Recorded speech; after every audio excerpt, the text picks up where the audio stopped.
कहानी। गांव में अली नाम का लड़का रहता था। अली गरीब था, लेकिन इसका दिल बहुत नेक और साफ था। वो हमेशा दूसरों की मदद करता, चाहे वो किसी को खाना देना हो या किसी को रास्ता दिखाना। एक दिन अली बाजार से गुजर रहा था कि उसने देखा एक बूढ़ी औरत पानी भरने के लिए रुक गई थी। अली फौरन पानी भरा और औरत के घर पहुंचाया।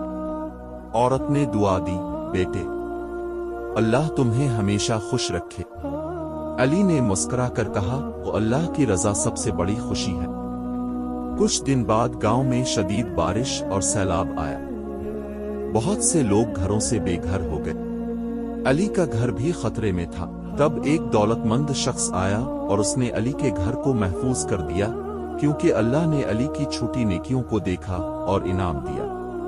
अली ने गांव के एक बीमार लड़की की भी मदद की। इसके वालिदैन इलाज के पैसे नहीं दे सकते थे।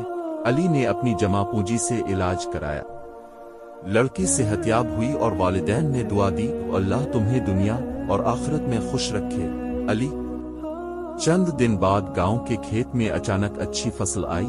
गांव के लोग खुश हुए और अली के वालिदैन की हालत बेहतर हो गई। अली ने समझा कि छोटी नेकी भी अल्लाह की तरफ से बड़ा इनाम ला सकती है। सबक: कोई नेकी छोटी नहीं होती।